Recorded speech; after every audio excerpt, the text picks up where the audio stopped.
Hi, and welcome back to part 2 of the episode with Vishal Rustagi, who is a waterproofing and insulations expert. विशाल जी, हमारा insulation का topic हमने बहुत अच्छे विस्तार से पूरा कंप्लीट कर लिया. नाउ एक इग्नोर्ड एस्पेक्ट ऑफ बिल्डिंग है. हाउस हो, घर हो, मकान हो, किसी की फैक्ट्री हो, किसी का वेयर हाउस हो, स्कूल्स हो, कॉलेजेस हो, कैसी भी बिल्डिंग हो, ये एक चीज़ है जहाँ हम कहीं ना कहीं चूक जाते हैं, क्योंकि हमारे स्ट्रक्चर के अंदर इतनी कीमत लग चुकी होती है और फिर हम फिनिशिंग के बारे में सोचना शुरू कर देते हैं डायरेक्टली. ये जो बीच का एस्पेक्ट है विच इज़ वाटर प्रूफिंग, हम इसको भूल जाते हैं. सर, पहले तो before we go into the details of it, पहले तो आप मुझे बस बेसिक सा एक चीज़ बता दो कि वाटर प्रूफिंग की ज़रूरत क्या है बिल्डिंग. देखिए, कोई भी बिल्डिंग है उसको आपको स्ट्रक्चर को स्पेसिफिकली स्ट्रक्चर को और एज वेल एज जो बिल्डिंग के अंदर जो ऑक्यूपेंट्स हैं, तो वहाँ पर अगर आपका मॉइस्चर रहेगा या आपका सीपेज रहेगी तो आपके स्ट्रक्चर को भी नुकसान करेंगी और जो अंदर रहने वाले ऑक्यूपेंट्स हैं उनकी भी जो हेल्थ है उसको वो इफ़ेक्ट करेंगी. क्योंकि जितने भी आपके सीलन होती है ये आपका फंगस पैदा करती है. फंगस जब आपका सूखती है तो वो एयरबॉर्न हो जाती है और जब हम उसको सांस से अंदर लेते हैं तो वो हमारे लंग्स के अंदर जाती है और वो सीरियस कॉम्प्लिकेशंस, खास करके जो इन्फेंट्स हैं और जो बच्चे छोटे जी. उनके अंदर वो, और या बुजुर्ग लोग हैं जिनको लंग्स की प्रॉब्लम है, उनके लिए तो वो मतलब डेडली है. फंगस या मोल्ड. फंगस जो मोल्ड्स और जो ये सब खासकर ब्लैक फंगस जो हमारे रहती है तो वो तो बहुत ही डेडली है. राइट. तो इसके बारे में बहुत सारे मतलब पब्लिकेशंस है, बहुत सारे स्टडीज़ भी है. तो ये मतलब ज़्यादातर सीलन से ही होती है कि जो आपका वाटर प्रूफिंग का प्रॉब्लम की वजह से रहती है जी, कि प्रॉपरली या कुछ और मल्टीपल प्रॉब्लम्स रहती है.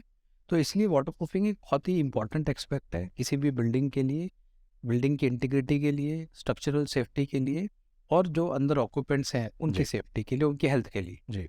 तो सिर्फ बिल्डिंग की लाइफ के लिए या बिल्डिंग की हेल्थ के लिए नहीं, पर्सनल सेफ्टी और पर्सनल हेल्थ के लिए भी. राइट.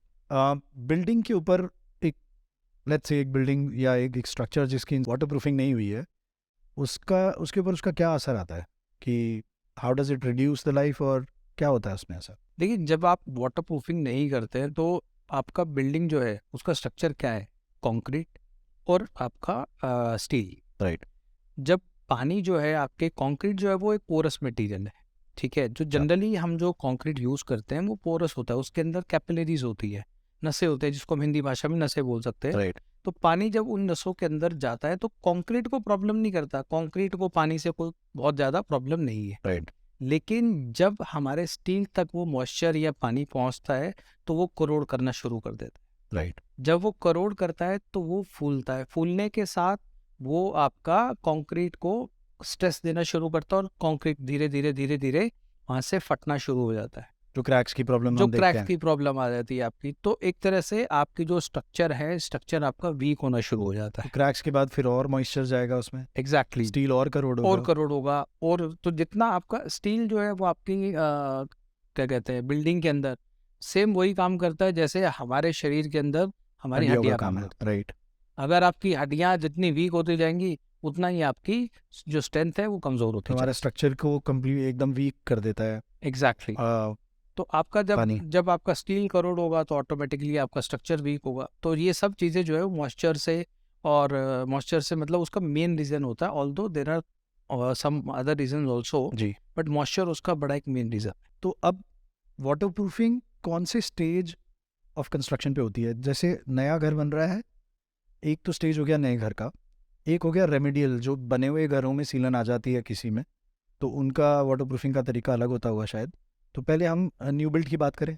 बिल्कुल. न्यू बिल्ड में वाटर प्रूफिंग हमें किस स्टेज पे करने की ज़रूरत पड़ती है और वो किस टाइप की होती है? तो जनरली जब आप एक घर बना रहे हैं तो जी. जिस टाइम पे, अब आप दो तरीके से, कई बार तो आपको बिल्डर फ्लोर बना रहे हैं और उसके अंदर जो अगर आप किसी आर्किटेक्ट को इन्वॉल्व कर रहे हैं जी. और आप खासकर आप बेसमेंट ले रहे हैं जी.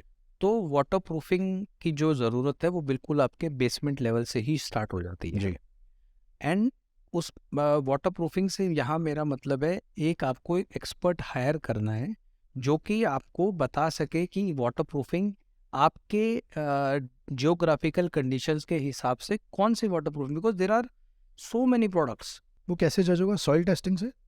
सॉइल टेस्टिंग से होता है, आपके आसपास की जियोग्राफिकल कंडीशंस हैं वो किस तरह से रहती हैं, प्लस में आपका वाटर का लेवल कितना है नीचे से, आपकी बिल्डिंग के अंदर कितने, जैसे जो वाटर प्रूफिंग मैं यहाँ दिल्ली में सजेस्ट करूँगा किसी पर्टिकुलर एरिया में, सेम अगर मैं बॉम्बे के अंदर किसी कोस्टल एरिया में मैं बेसमेंट बना रहा हूँ तो वहाँ की वाटर प्रूफिंग और यहाँ की वाटर प्रूफिंग में बहुत फ़र्क डिफरेंस हो होगा। सकता है। Oh interesting. तो इसलिए आपको एक वाटर प्रूफिंग एक्सपर्ट जिस टाइम पे आप बिल्डिंग डिज़ाइन कर रहे हैं, आर्किटेक्ट से डिज़ाइन करवा रहे हैं, तो आप उसी समय उसी टाइम पे हायर कीजिए। जी आपको वो बहुत पैसे बचा के दे सकता है। जी।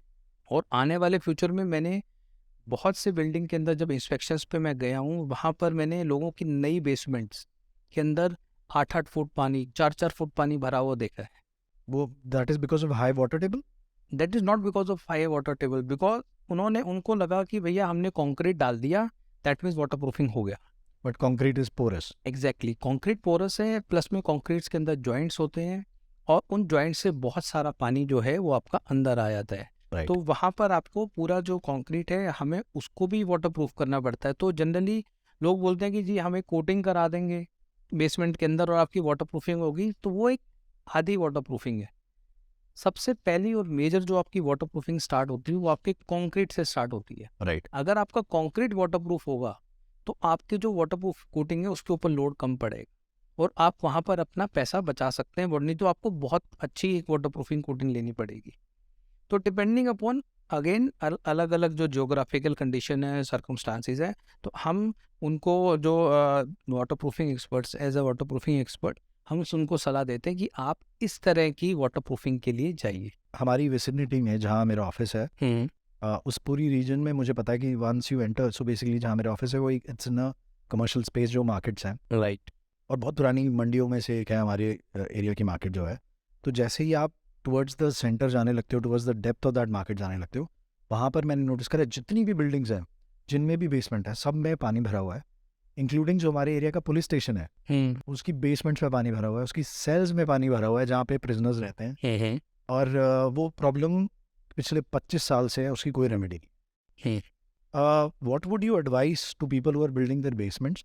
क्योंकि मैंने जो अब तक समझा है या पढ़ा है, दो तरीके की वाटर प्रूफिंग मैंने पढ़ी है, इंटीग्रल कंपाउंड्स जो लिक्विड कंपाउंड्स आते हैं, राइट या फिर सरफेस कोटिंग्स। राइट। तो न्यू बिल्ड के टाइम पर आप क्या सजेस्ट करोगे? देखिए, न्यू बिल्ड के टाइम पे सबसे पहले जो मैं आपको सजेस्ट करूंगा ना, दैट इज इंटीग्रल कंपाउंड्स। क्योंकि इंटीग्रल कंपाउंड्स आज के टाइम पे न्यू एज इंटीग्रल कंपाउंड्स आ चुके हैं जो कि आपका कंक्रीट को इतना डेंस बना देते हैं, कैपिलरी रिएक्शंस को ब्रेक करते हैं, सो दैट कि आपका पानी अगर एक तरफ आता है तो वो दूसरी तरफ ट्रैवल नहीं कर सकता। ओके। तो ये बहुत इंपॉर्टेंट है। तो आपका पहला जो फोकस होना चाहिए अपने कंक्रीट को वाटरप्रूफ करने के लिए होना चाहिए, फर्स्ट फोकस। देन जो कंक्रीट को लेइंग की टेक्निक्स है उसके ऊपर सेकंड फोकस होना चाहिए। जो कंक्रीट का आपका जो मिक्सचर है, जो जिस मिक्सचर जो आपको प्लान किया हुआ है, आपको उसके ऊपर फोकस होना Design चाहिए, mix. डिज़ाइन मिक्स जिसको हम बोलते हैं। तो वहाँ पर आपका फोकस होना चाहिए। तो कंक्रीट की प्लेसमेंट्स वगैरह ये सब चीज़ें टेंडमली चलती हैं, ओके। तब जाकर के एक बेटर कंक्रीट, एक वाटर टाइट कंक्रीट हमारे को मिलता है। राइट। तो इसके लिए एक्सपीरियंस भी लगता है, जो कंक्रीट कर रहा है उसका एक्सपीरियंस भी बहुत काम आता है, एज वेल एज जो आपके मटेरियल्स है वो भी एक बहुत बड़ा रोल प्ले करते हैं। क्योंकि Right. आजकल कंक्रीट भी, न्यू एज कंक्रीट बहुत तरीके के आ गए हैं। तो क्या कहते हैं, सेल्फ कॉम्पैक्टिंग कंक्रीट्स भी आ गए हैं, और आपका मतलब easily free फ्लोएबल free flow concretes भी भी आ आ गया, गए हैं। यस। तो बहुत तरह के कंक्रीट्स आ गए हैं। तो पहला जो आपका बैरियर है वो आपका कंक्रीट होगा। Then at foundation level. At foundation level. Yeah. तो उसके लिए बहुत सारे मतलब 2-3 तरीके अवेलेबल हैं, डिपेंडिंग अगेन जैसे भी आपका ज्योग्राफिकल कंडीशन डिमांड करती है, Yeah. अगेन उसी हिसाब से हम लोग सजेस्ट करते हैं। सर अगर मेरी 6 स्लैब डलनी है, हाँ, हाँ। जैसे हमारे यहाँ यूजुअली जो बनता है स्टिल प्लस 4 बनता है, हाँ हाँ 6 स्लैब्स के अंदर मुझे क्या सारे कंक्रीट सारी स्लैब्स के अंदर वाटरप्रूफ कंपाउंड डालना है, या सिर्फ नीचे वाले लेवल के लिए जो ग्राउंड से जुड़ा हुआ है और छत के लिए डालना है? What do you suggest? इसके लिए आपको जो आपका बेसमेंट का जो हो गया, आपकी रिटेनिंग्स वॉल होगी, और आपका जो पोडियम लेवल हो गया। पोडियम ये लेवल किसको बोलते हैं? पोडियम लेवल जैसे कि आपका जो बेसमेंट की एक तरह से छत आप बोल लीजिए। अच्छा, ओके। तो वो जो लेवल है वहाँ पर आपको एडमिक्सचर्स की ज़रूरत रहती है, मेजरली जो वाटर ब्लॉकिंग पोर ब्लॉकिंग एडमिक्सचर्स इसको हम बोलते हैं ना। उसके बाद आप डालने को पूरी बिल्डिंग में डाल सकते हैं, कोई मनाही नहीं है, बट अगेन वहाँ पर कंटिन्यूस वाटर का आपका कांटेक्ट नहीं रहना है कभी Right. भी, तो इसलिए हम उसके अंदर नहीं डालते, जनरली उसको अवॉइड करते हैं, नहीं तो क्योंकि आपका कॉस्टिंग के अंदर ऐड होता है। बहुत ज़्यादा, फिर राइट, आप टॉप फ्लोर पे डाल सकते हैं क्योंकि वहाँ से भी आपका पानी बिल्डिंग के अंदर आने का पूरे चांसेस होते हैं, राइट, तो इसलिए आप उसके ऊपर भी डाल सकते हैं। But again it is the first level of water proof, integral, integral water proofing is the first level. उसको फिर हम सरफेस कोटिंग से हम उसके बाद उसको प्रोटेक्ट दोबारा से करते हैं, राइट, तो वो सेकेंड लेयर ऑफ आपका प्रोटेक्शन हो जाएगा। ओके। ये हो गया स्टेप बाय स्टेप तरीका न्यू बिल्ट में। Waterproofing is very expensive, myth या fact? It's totally a myth. See आप, मैं आपको एक छोटा सा एग्जांपल देता हूँ। मेरे क्लाइंट थे जी। आई हैव टोल्ड हिम, जब वो अपना नया घर बना रहे थे, ही सेज, मैंने उनको, जबकि वो मेरे फ्रेंड है, ठीक है, ही सेज कि यार नहीं, मुझे तो ना मतलब वाटर प्रूफिंग एक्सपर्ट की ज़रूरत नहीं है, राइट, ठीक है, तो मुझे बता दे, मैं अपने आप से कर लूँगा।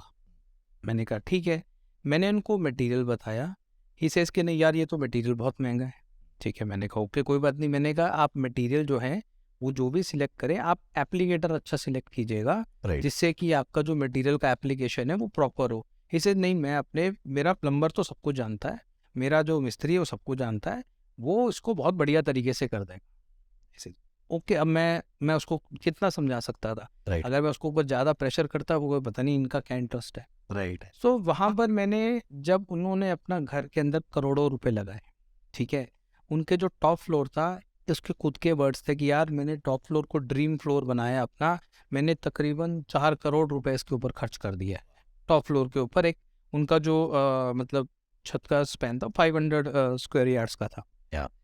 अब टॉप फ्लोर के ऊपर वाटर प्रूफिंग के ऊपर उन्होंने, सोचो आप कितना खर्च किया होगा, बताएं।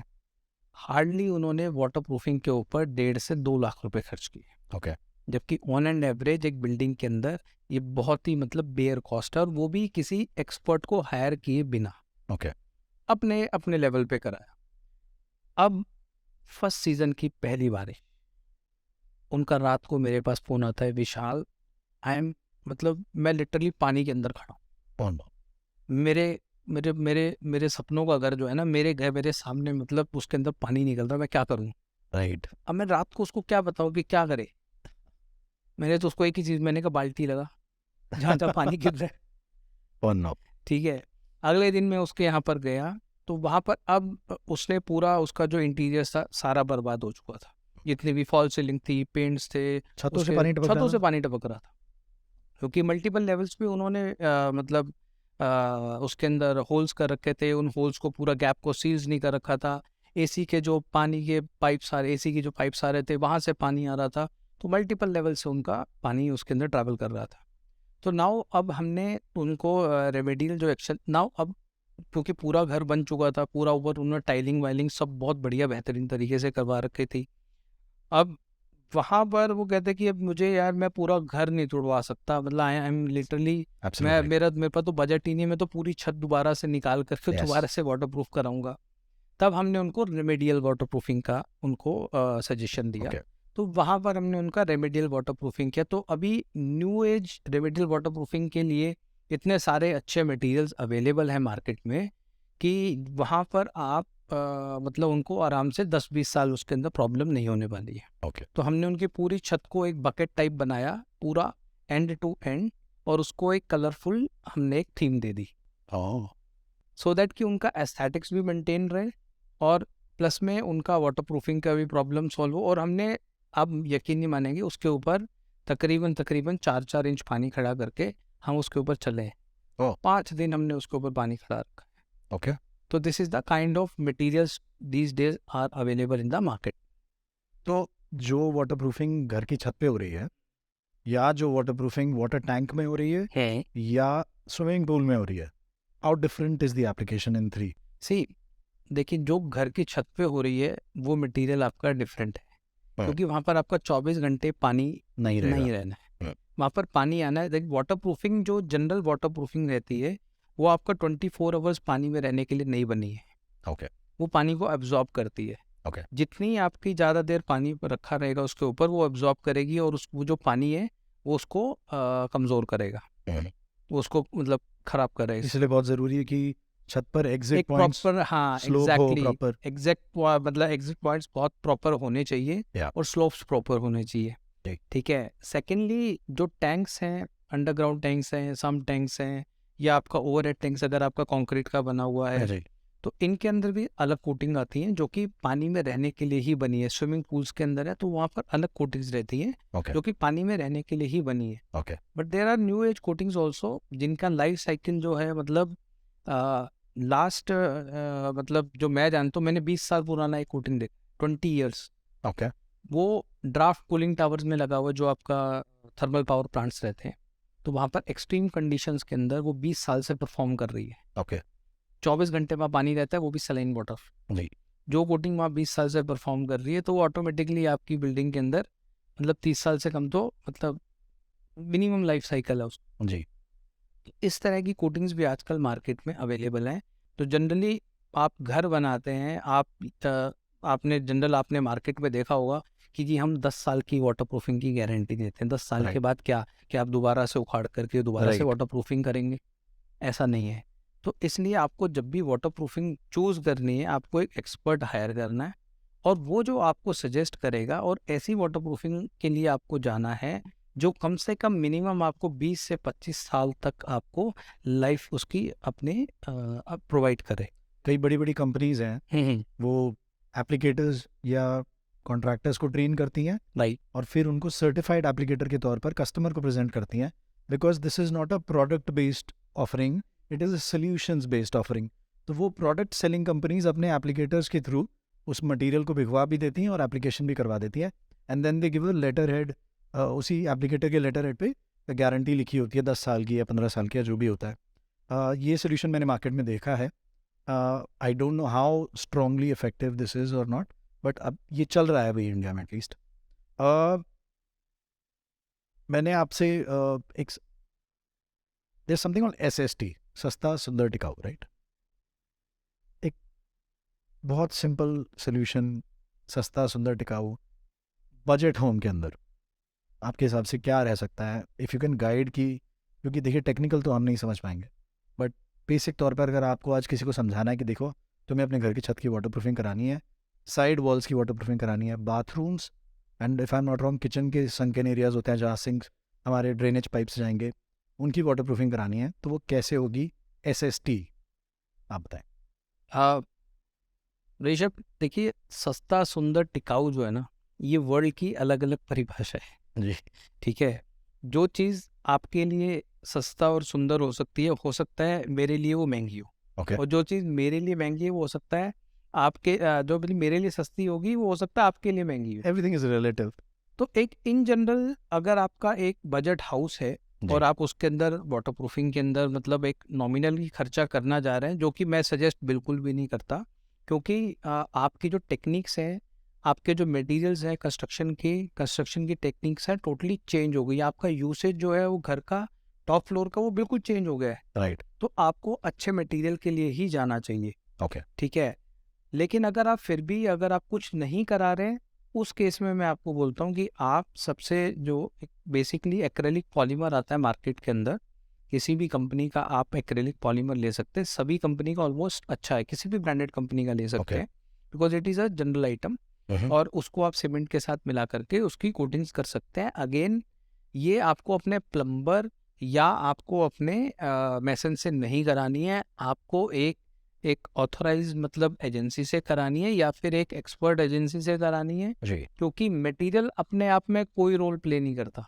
सही बात है। मटेरियल सिर्फ आपको लाइफ के लिए बता सकता है, मटेरियल सिर्फ आपको किसी चीज़ की प्रॉब्लम्स के लिए बता सकता है, जी लेकिन मटेरियल ये कहीं भी नहीं, जब तक उसको अप्लाई ढंग से नहीं किया होगा, जी। ठीक है ना, तब तक वो बिल्कुल बेकार है। आपको इस बात के बारे में एक Yes. एडिशन बताता हूँ मैं, मुझे नहीं पता आपको ये नॉलेज है या नहीं। अभी जो टर्की का हमने एनालिसिस किया था, right. One of the last couple of episodes में, हम मटेरियल्स की बात कर रहे थे टर्की में ना, वर्ल्ड क्लास क्वालिटी मटेरियल्स लगे हैं, लेकिन जो भी डिस्ट्रक्शन हुई है वो मेजर लार्ज स्केल पे बहुत नुकसान हुआ है घरों का, राइट। पूरी की पूरी बिल्डिंग्स गिर गई हैं। और आपको एक मज़े का फैक्ट बताता हूँ कि जो अमेरिकन एम्बेसी की कंस्ट्रक्शन चल रही है अभी दिल्ली में, आपको पता है स्टील कहाँ से आ रहा है? टर्की से।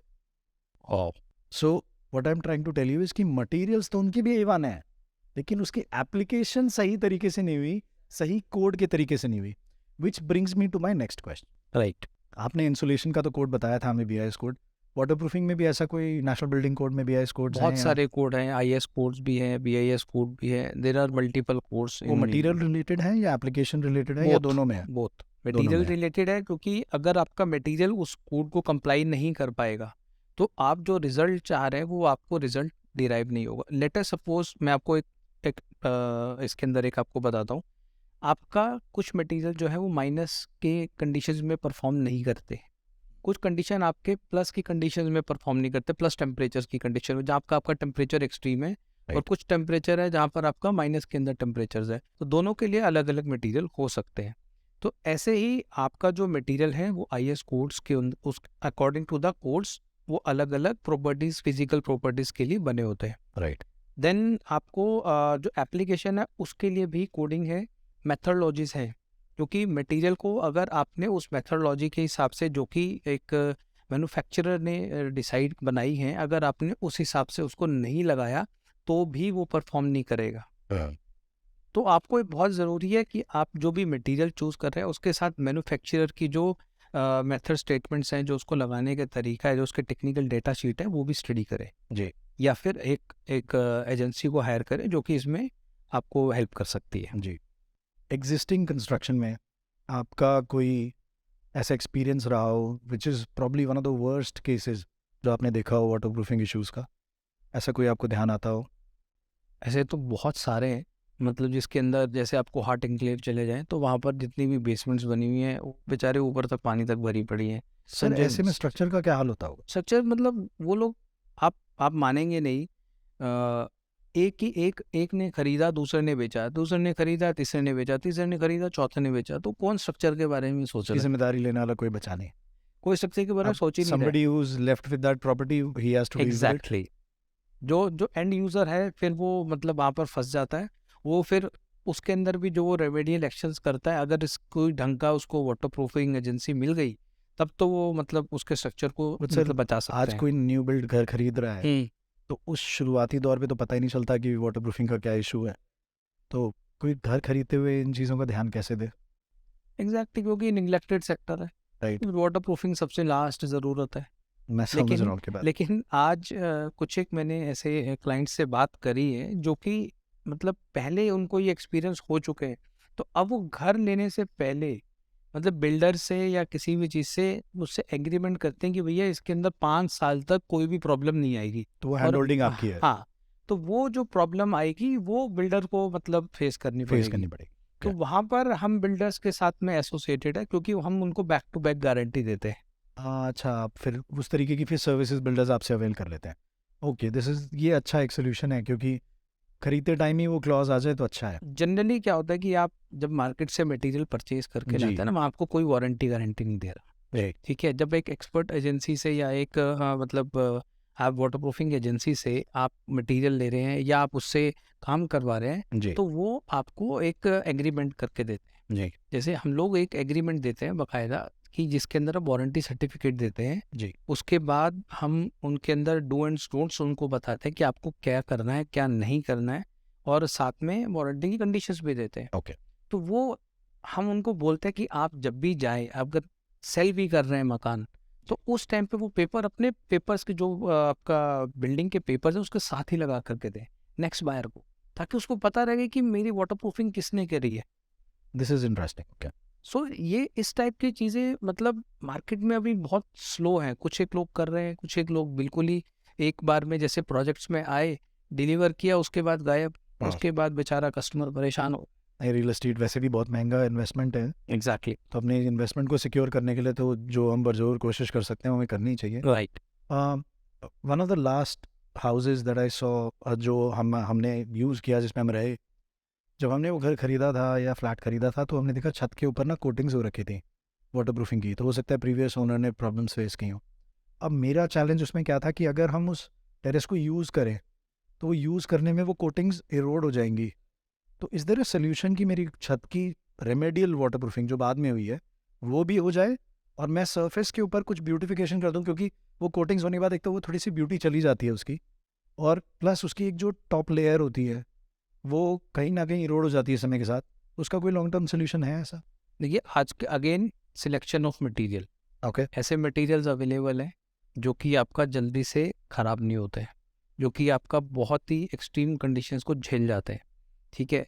अगर आपने वो मटेरियल्स यूज़ किए, उनको आप ब्यूटीफाई भी कर सकते हैं, ओके आप उनको शेप दे सकते हैं कलर्स के अंदर, आप उनके अंदर एक कलर स्कीम पैटर्न डिज़ाइंस कर सकते हैं, तो वो आपका अगर आप करना चाहें तो उस कोटिंग्स के अंदर वो तो फिर कर सकते हैं। उस सरफेस पे अगर हम लेट्स से फर्नीचर रख रहे हैं या कुछ भी, परगोला बना रहे हैं छत हाँ, पे या कुछ भी उसको यूज कर रहे हैं, वो इरोड नहीं होगी? सिविल एक्टिविटी को आपको अवॉइड करना पड़ेगा। ओके हाँ, आप कुछ भी उसके ऊपर रख सकते हैं, चल सकते हैं, फिर सकते हैं, या सिर्फ कोई फायर वगैरह का अगर कुछ काम करना है तो आपको अवॉइड करना है, तो आपको प्रिकॉशन लेना है। राइट एल्स इन जनरल हम मतलब अगर कोटिंग्स अगर कुछ भी कर रहे हैं, अगर न्यू एज जो कोटिंग्स हैं वो काफ़ी मतलब रोबस्ट है और काफ़ी अच्छा वो मतलब ट्रैफिक को मतलब व्हेन यू मेंटेन से कर रहा है। फायर वाला काम अवॉइड करना है, आर दीस कोटिंग्स फ्लेमेबल? नहीं, these coatings are not flammable, okay this coatings are not flammable, but अगर कहीं पर फायर का कोई पार्टिकल गिरता है तो हाँ। वो उस पर्टिकुलर पॉइंट पे कोटिंग को डैमेज कर सकता है, जी क्योंकि उस टाइम जब वो पार्टिकल गिरता है उसका टेम्परेचर बहुत हाई होता है। जी रफ तौर पे मोटा मोटी 100 गज के एक मकान में 4 floors, basic waterproofing which is necessary, जिसकी साइड वॉल्स जुड़ी हुई हैं पड़ोसियों से, छत है, बाथरूम्स हैं, संकन एरियाज हैं, एक रफ बजट कि कितना होता होगा खर्चा? देखिए ऋषभ, अगेन ये ना, ये जो बजट बड़ा वाला, वेग क्वेश्चन हाँ है ना बड़ा ये? वेग क्वेश्चन है, क्योंकि आपके लिए जो चीज़ सस्ती है वो मेरे लिए महंगी हो सकती है, ठीक है ना। सर फिर भी कोई नंबर आपके दिमाग में आता हो या आपको कि पर स्क्वायर फीट कोई कॉस्ट होती हो आपके दिमाग में? देखिए पर स्क्वायर फीट कॉस्टिंग पे मैं जाऊँ तो स्टार्टिंग हो जाती है, मतलब जनरल जो आपकी कोटिंग्स जी हैं वो आपका 20-25 रुपीज़ से स्टार्ट हो जाती है 20 से पर 25 रुपए square feet. Square feet. And when I let's say go to the best of the materials, best in best class, of the material अगर इन क्लास में जाऊँ तो हम लोगों ने 150 रुपीज़ 200 रुपीज़ तक की भी कोटिंग्स दैट कर इज द रखी हैं। लग्जरी सेगमेंट लेट्स से कि वो इज, लग्जरी सेगमेंट भी आप या कह सकते बेस्ड हो, on the problem based on the problem. कि कितनी बड़ी प्रॉब्लम। अब आज जो करंटली मतलब ऐसी कोटिंग्स अवेलेबल हैं जो कि इन जनरल जिनकी लाइफ स्पैन, अगर आप उसका लाइफ स्पैन हमें कैलकुलेट करना बहुत ज़रूरी है ना, जी क्योंकि अगर मान लीजिए मैं 25 रुपए में कुछ कोटिंग करवा रहा हूँ और उसका लाइफ स्पैन मुझे नहीं मिल रहा 5 साल भी जी या 6 साल भी, तो मेरी कॉस्टिंग आप देखो ना कि आप 20 साल में कहाँ चली तो गई। सर अगर देखा जाए तो कोई बहुत बड़ा सवाल तो नहीं है। हाँ 1000 स्क्वायर फुट के मकान में आप कह रहे हो 25,000 रुपए से लेके लगभग 1 लाख या 1.5 लाख रुपए की छत की वाटरप्रूफिंग है। एग्जैक्टली, गलत तो नहीं कह रहा ना मैं? ना ना 1.5 लाख सो मैक्सिमम। वाटरप्रूफिंग का बजट अगर मैं घर के बजट के परसेंटेज पे देख रहा हूँ तो हम 1 या 2% पे आ रहे हैं, इससे ज़्यादा तो नहीं है। Exactly, and this is the cost we avoid to pay the cost later. And जो रेमेडियल जो मतलब आपका रेमेडियल कॉस्ट है ना, it is very very high compare to initial initial new cost, build के टाइम पे। Very very high, almost 3 to 4 times.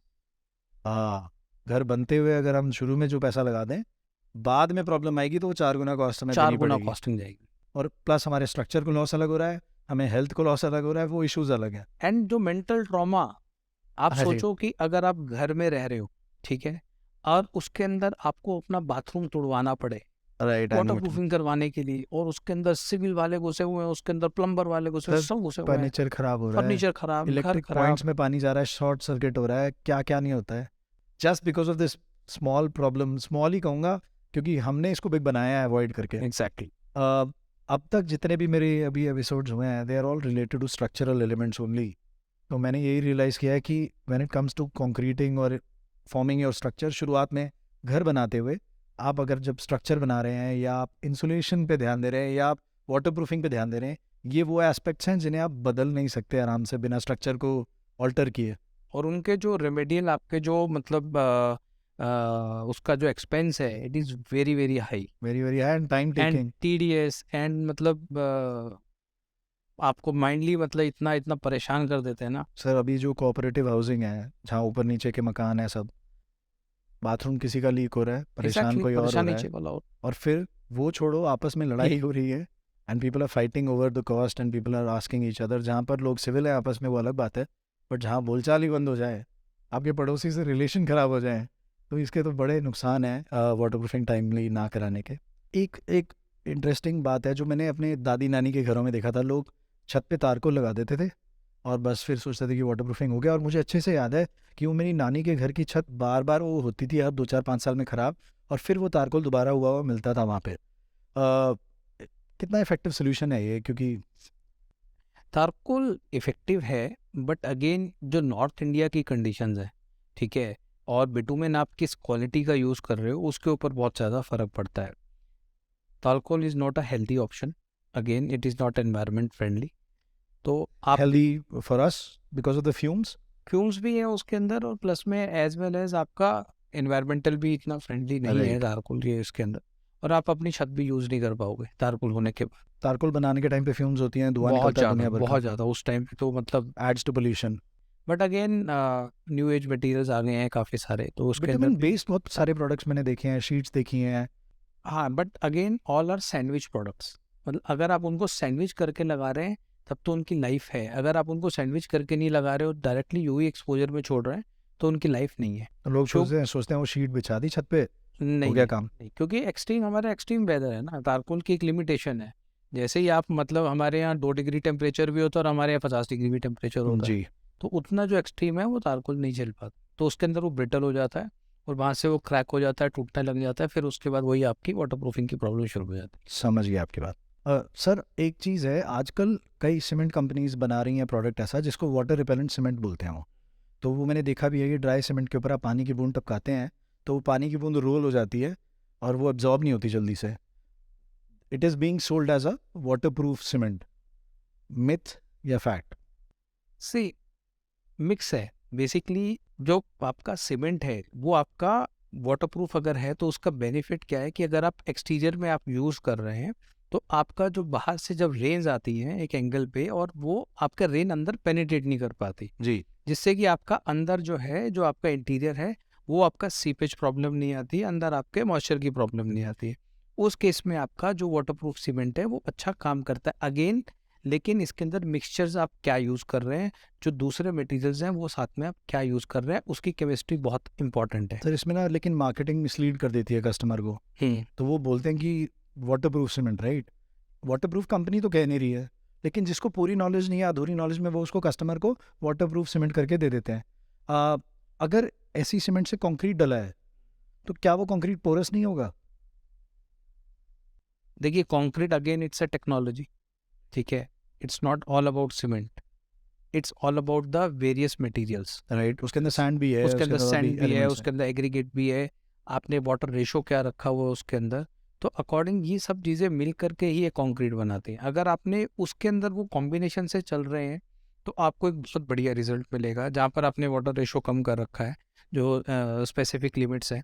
अगर आप वाटर रेशो आपने मेंटेन नहीं कर रखा है तो कोई भी कंक्रीट हो वो मतलब, चाहे आप कितना ही वाटर प्रूफिंग सीमेंट डालो उसके अंदर, तब भी वो उसके अंदर हनी कॉम्बिंग्स होंगे। लेट्स से वो रेशो हमने मेंटेन किया है, हाँ, लेट्स से, और हमने वो वाटर प्रूफ वाली सीमेंट यूज़ की है उसके अंदर, तो हमें सरफेस कोटिंग की जरूरत नहीं पड़ेगी बाद में। आप किस लेवल पे बात कर रहे न्यू हैं? बिल्ड। न्यू बिल्डिंग के न्यू अंदर कर बिल्ड। रहे हैं ना, तो न्यू बिल्डिंग के अंदर हम कंक्रीट कहाँ यूज़ करते हैं? ज़्यादा से ज़्यादा लेंटर में यूज़ करते हैं। हाँ, ऊपर हमारे टॉप स्लैब की बात कर रहा हूँ जो मैं। टॉप स्लैब टॉप स्लैब या फिर बॉटम नहीं, जो वाटर हमारा प्रूफिंग नींव की है। आपको तब भी ज़रूरत पड़ेगी। पड़ेगी ना? पड़ेगी। सर कस्टमर्स 50-50 रुपया बैग एक्स्ट्रा देते हैं इसका। नहीं नहीं, आपको वाटर प्रूफिंग की ज़रूरत पड़ेगी, बिकॉज आपका जो कैपिलरी जो है वो प्रॉपरली ब्लॉक नहीं होती है, ठीक है, कैपिलरीज आपकी प्रॉपर ब्लॉक्स नहीं होती हैं। अगर मान लीजिए let us suppose water proofing हम कोटिंग क्यों करते हैं, ताकि जो श्रिंकेज क्रैक्स हैं कंक्रीट के अंदर, अगर कोई कंक्रीट के अंदर आपका कंस्ट्रक्शन जॉइंट है तो वहाँ over a period of time उसके अंदर गैप्स आ जाते हैं। तो वाटर प्रूफिंग जो लेयर होती है उसके अंदर एक इलोंगेशन होती है, जैसे ही अगर वो क्रैक्स आते हैं तो वाटर प्रूफिंग जो है वो भी उसके साथ एक्सपैंड होती है और वहाँ से वो ब्रीच नहीं होने देती। अगर आपका खाली कंक्रीट होगा उसके अंदर क्रैक आएगा तो आपका पानी अगर नीचे तक आया तो वो 101% आपके नीचे जाएगा। तो उस केस में आपको वाटरप्रूफ कोटिंग की बहुत ज़्यादा ज़रूरत होती है, जी। क्योंकि जहाँ पर कंक्रीट एक ऐसी चीज़ है जिसके अंदर क्रैक्स आते हैं। जी, क्रैक्स भी आते हैं, प्लस वो दीवारों से भी जुदा हो जाता है। अगर हाँ, कोई वॉल लगी है वो श्रिंकेज होते कंक्रीट हैं से, ना, एग्जैक्टली कॉन्ट्रैक्शन एक्सपेंशन की वजह से दीवारें उससे अलग उसका हो जाते हैं। जॉइंट्स खुल जाते हैं, तो उस केस में भी फिर आपको जॉइंट्स भी भरने पड़ते हैं वाटर राइट प्रूफिंग के राइट टाइम राइट, पर। Absolutely right. तो उस केस में हम लोग फ्लेक्सिबल सीलेंट्स वगैरह भरते हैं उसके अंदर, राइट, सो दैट कि उसके अंदर पानी पेनिट्रेट ना उसके कर भरे पाए। बिना तो वाटर प्रूफिंग का कोई पॉइंट ही नहीं है। पूरी पूरी टेक्नोलॉजी है। अगर ये मतलब इट्स नॉट कि एक सिंगल आपने वाटर प्रूफिंग उसके अंदर सीमेंट डाल दिया तो आपका सारा कुछ वाटर सोल्यूशन प्रूफ निकल होगा, जाएगा, नहीं, right? It's not that. Thank you so much sir again for thank you guiding Rishabh. Us. और आपने बहुत अच्छे से डिटेल में हमें समझाया है, and I think this was all very valuable information. I would like to take your permission to share your email ID, your website and your LinkedIn profile with the users, anybody who is watching. I will तो be मैं obliged. तो मैं आपका पूरा वो data share करूँगा and people might reach out to you. Thank you for listening in. This was Vishal Rustagi, who is a waterproofing and insulation expert.